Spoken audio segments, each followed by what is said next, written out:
Hello दोस्तों, नमस्कार। Learn stock market channel में आप सभी का स्वागत करता हूं। अगर आपने पहली बार विजिट किया है तो जरूर चैनल को सब्सक्राइब कर लेना एवं साथ ही बेल आइकन को हिट करने के बाद ऑल सेलेक्ट कर लेना। जब आप ऑल सेलेक्ट कर लोगे तो न्यू वीडियो का नोटिफिकेशन आपको मिलते रहेगा। आज का वीडियो काफी इम्पोर्टेंट होने वाला है। अगर हम फाइनेंस की बात करें तो ये एक ऐसा टॉपिक है जो ना तो हमें प्रॉपरली कभी स्कूल में सिखाया जाता है, ना ही कॉलेज में इसे पढ़ाया जाता है।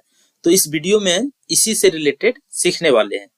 दोस्तों, अगर हम पैसे की बात करें तो पैसा काफी मेहनत से कमाया जाता है, बट उस पैसे को आपको प्रोटेक्ट करना भी आना चाहिए, वरना आपको तो पता ही है कि किस प्रकार से आम लोग साइबर फ्रॉड का शिकार बन जाते हैं एवं आपके बैंक अकाउंट से ऑनलाइन पैसे गायब हो जाते हैं। आपकी वो छोटी छोटी गलतियां जिसका खामियाजा आपको बड़ी कीमत देकर चुकाना पड़ सकता है। अगर इस वीडियो की बात करूं तो यहाँ पे कुछ ऐसे इंपॉर्टेंट पॉइंट हैं जिसको आपको फॉलो करना है, जिससे आपके पैसे सिक्योर हो सके। आपको इन 10 पॉइंट पे काम करना है। पॉइंट नंबर फर्स्ट की अगर बात करें तो हर इंसान कुछ न कुछ काम करता है, चाहे वो जॉब करता हो या कोई बिजनेस करके अर्निंग करता हो। बट मैक्सिमम लोगों की अगर बात करें तो लोग सैलरी से पैसे कमाते हैं एवं आपके बैंक अकाउंट में सैलरी आती है। जिस बैंक अकाउंट में आपकी सैलरी आती है एंड उसी सेम बैंक अकाउंट को अगर आपने यूपीआई के साथ कनेक्ट करके रखा है तो आप कभी भी प्रॉब्लम में आ सकते हो। ऐसा क्यों? अगर हो सके तो आपको 2 सेपरेट बैंक अकाउंट रखना है तो आप ज्यादा सेफ रहोगे। मान लीजिए आपकी 50,000 सैलरी आ गई आपके सैलरी अकाउंट में एवं आपने उसी अकाउंट से यूपीआई अटैच करके रखा है एवं आप ऑनलाइन खर्च भी कर रहे हो उसी अकाउंट से, तो क्या होता है उस चीज को प्रॉपरली ट्रैक कर पाना काफी मुश्किल हो जाता है एवं आपके अकाउंट के डिटेल हर जगह जाते हुए देखने को मिल जाते हैं। अगर आपको ऑनलाइन सुरक्षा और मजबूत करनी है तो आपको क्या करना है, एक और बैंक अकाउंट आपको रखना पड़ेगा, यानी आपके पास 2 अकाउंट होना चाहिए। इससे क्या होगा, आप अपने पैसे को ज्यादा प्रोटेक्ट कर पाओगे। आपकी सैलरी हर महीने तो आती ही है। मान लो सैलरी अकाउंट में आ गई 50,000, तो आपको क्या करना है, सेम डेज आप 30,000 दूसरे अकाउंट में ट्रांसफर कर लेना है। उसके बाद आपको जो भी खर्च करना है, आपको यूपीआई से जो भी करना है सैलरी अकाउंट के थ्रू आप कर सकते हो। इससे क्या होगा, आपका जो दूसरा वाला बैंक अकाउंट है वह सेफ रहेगा। ये जो दूसरा बैंक अकाउंट है आपको किसी से ज्यादा शेयर नहीं करना है, नो ही इसका अकाउंट नंबर लोगों को पता होना चाहिए। आपको जो भी पेमेंट करना है, जितनी भी ऑनलाइन पेमेंट करना है, वो सैलरी अकाउंट से करते रहिए। जितना आप अपने बैंक अकाउंट के बारे में कम जानकारी दोगे उतना ज्यादा आप सेफ रहोगे एवं अपने पैसे को प्रोटेक्ट कर पाओगे। मैं पर्सनली ये चीजों को फॉलो करता हूँ। आपको फॉलो करना या नहीं ये आपके ऊपर डिपेंड है। मैं तो इस प्रकार की चीजें करता हूँ। अगर मेरे पास पैसे आ जाता है तो मैं दूसरे अकाउंट में ट्रांसफर कर लेता हूँ, बाकी जो सैलरी अकाउंट है उससे मैं खर्च करते रहता हूँ। सो ये पॉइंट काफी इंपॉर्टेंट है। देन पॉइंट नंबर 2 की अगर हम बात करते हैं, ये जो पॉइंट है ये बहुत ही इंपॉर्टेंट है। इसको आपको फॉलो करना ही चाहिए अपने लाइफ में। आपके फाइनेंस का डेटा आपके फैमिली मेंबर को पता होना ही चाहिए। फाइनेंस डेटा का मतलब है आपके जितने फाइनेंस के डॉक्यूमेंट होते हैं, जैसे कि आपके पास जितने भी टाइप के अकाउंट हैं, अगर आपके पास कोई पॉलिसी है जैसे लाइफ इंश्योरेंस हो गया, हेल्थ इंश्योरेंस हो गया, उसका पॉलिसी नंबर आपके फैमिली को पता होना चाहिए। आपके फिजिकल डॉक्यूमेंट कहाँ पर रखे होते हैं वो पता होना चाहिए। साथ ही अगर आपके पास कोई डीमेट अकाउंट है तो उनके आईडी पासवर्ड पता होना चाहिए। आपने कहाँ कहाँ पे इन्वेस्टमेंट करके रखा है वो सारी चीजें आपके फैमिली मेंबर को पता होना ही चाहिए। ऐसे बहुत सारे लोग हैं जो अपने फैमिली मेंबर को इस प्रकार की चीजें को बताते ही नहीं है। मान लीजिए जो फैमिली का मेन पर्सन है, यानी जो अर्निंग करके अपने फैमिली को चला रहा है, अनफॉर्चुनेटली उसकी डेथ हो गई। सो अभी इस व्यक्ति के पास सारे डॉक्यूमेंट थे, इन सब चीज की जानकारी किसी भी फैमिली मेंबर को पता ही नहीं था, उस व्यक्ति ने बताया ही नहीं था अपने फैमिली मेंबर को, उस कंडीशन में क्या होगा, उसके सारे सेविंग बैंक में पड़ा ही रहता है, सारे इन्वेस्टमेंट वैसे ही पड़े रहते हैं, उसके पास जितने सारे पॉलिसी थे वैसे के वैसे ही पड़े रहेंगे, उसके डीमैट अकाउंट में जितने भी शेयर थे वैसे ही पड़े रहेंगे। दोस्तों, सरकार के पास ऐसे कितना करोड़ों रुपया पड़ा ही रहता है पब्लिक का, जिसका कोई क्लेम ही नहीं कर रहा है, लोगों को पता ही नहीं। चाहे तो आप गूगल पे चेक भी कर सकते हो। तो ये सारी चीजें जितने भी आपके पास इन्वेस्टमेंट है, सेविंग है, एक डायरी में नोट डाउन करके रख लीजिए एवं अपने फैमिली मेंबर के साथ शेयर कीजिए, जो काफी इंपॉर्टेंट है। देन पॉइंट नंबर 3 की बात करें तो यह डेबिट एवं क्रेडिट कार्ड से रिलेटेड है।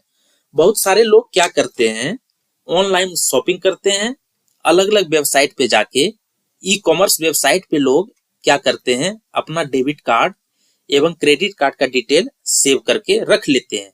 यहाँ तक कि जो कार्ड का सीवीवी होता है वो भी सेव करके रख लेते हैं। डायरेक्टली अकाउंट से जो ओटीपी आता है उसे फिल करते हैं। सो प्लीज इस प्रकार की चीजों को अवॉइड करना है। जब भी आपको खरीद करना है तो उसी समय डेबिट कार्ड नंबर या फिर क्रेडिट कार्ड का डिटेल फिल करो।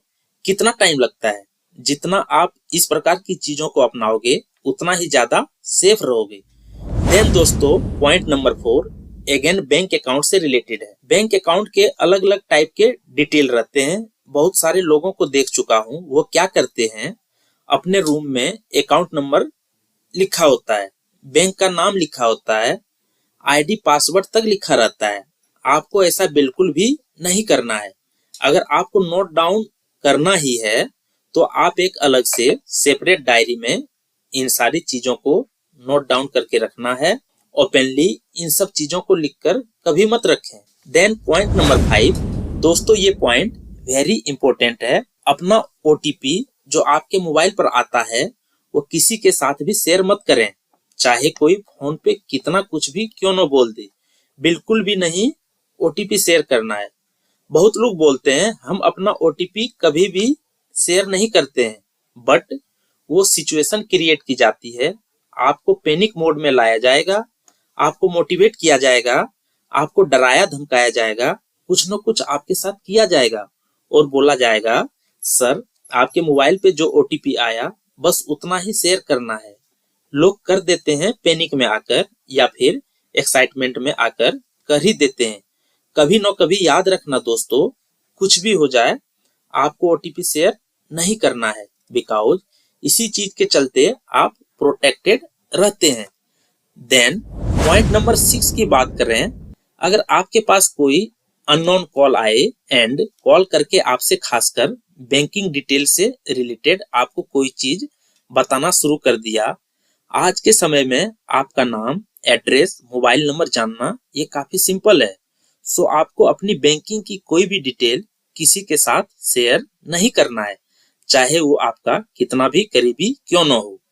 आपको बैंकिंग डिटेल जानने के लिए कोई बैंक कर्मचारी बनकर आपको फोन, ईमेल या मैसेज करता है तो कभी भी जानकारी न दें, क्योंकि बैंक कभी भी फोन, मैसेज या ईमेल से आपकी बैंकिंग डिटेल नहीं मांगता है।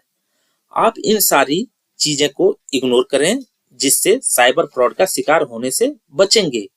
देन पॉइंट नंबर 7 की अगर बात करें, नेवर क्लिक अननोन लिंक। आपको किसी भी अननोन लिंक के ऊपर क्लिक नहीं करना है।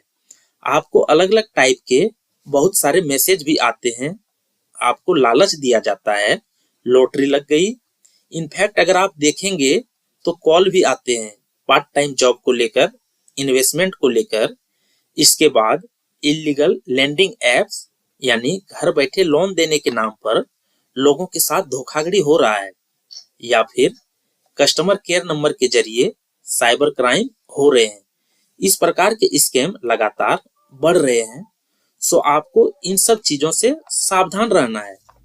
देन पॉइंट नंबर 8 की बात करें, अगर आप स्टॉक मार्केट या शेयर मार्केट में इन्वेस्टमेंट करते हैं, या तो आप किसी ऐप के थ्रू करते होंगे या किसी वेबसाइट पर लॉगिन करके अपना डीमैट अकाउंट ओपन करते हैं, तो प्लीज उसको आप लॉग आउट किया करो। बहुत लोग क्या करते हैं, लॉगिन किया, एवं बिना उसको लॉग आउट किए ही बंद कर देते हैं। इससे रिलेटेड काफी स्कैम देखने को मिले हैं। देन पॉइंट नंबर 9 की बात करें, वेरी इंपॉर्टेंट, इंटरनेट बैंकिंग के दौरान आपको क्या क्या सावधानियां रखनी चाहिए। अपना मोबाइल नंबर या नाम को नेट बैंकिंग का पासवर्ड ना बनाएं। अपना online banking password regular change करते रहें।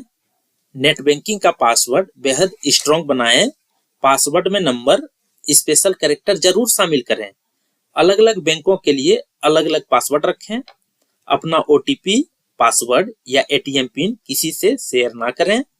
पब्लिक वाईफाई का इस्तेमाल भूलकर भी ना करें। फ्री वाईफाई के दौरान किसी तरह की ऑनलाइन पेमेंट ना करें, बिकॉज मैक्सिमम वाईफाई सिक्योर नहीं होते हैं। इन फ्री वाईफाई को हैकर्स आसानी से हैक कर लेते हैं। नेट बैंकिंग के बाद फोन और लैपटॉप को लॉग आउट जरूर करें। Then point number 10, very very important, कभी भी ग्रीडी मत बनो। मतलब जब भी आप लालच करोगे तो श्योर आपकी बैंड बजेगी ही। जो व्यक्ति लालच नहीं करेगा उसको कोई भी बेवकूफ नहीं बना सकता है। आपने बहुत सारे स्कैम सुना होगा, शेयर मार्केट में स्कैम सुना होगा, पैसे डबल होने का स्कीम सुना होगा। हफ्ते भर में 20 दिन में आपके पैसे डबल हो जाएंगे। आप इस बैंक में पैसे रख लो, 10 से 12% रिटर्न आपको मिलेंगे ही। इसमें रिस्क हाई लेवल की रहती है, बट नॉर्मली बैंक से 6 से 7% का ही बेसिक रिटर्न मिलता है। स्कैम का प्लेटफॉर्म बदलते रहेगा। अगर आप ज्यादा ग्रीडी दिखाओगे तो फंसने के चांसेस ज्यादा रहेंगे। तो दोस्तों, आपको इन 10 पॉइंट के ऊपर अच्छी तरह से काम करना है। इससे आपकी जो फाइनेंशियल सिक्योरिटी है वो बेहतर होते दिखेगी। आशा करता हूँ ये वीडियो हेल्पफुल लगा होगा। तो जरूर चैनल को सब्सक्राइब एवं लाइक करें। मिलते हैं नेक्स्ट वीडियो में। बहुत बहुत धन्यवाद।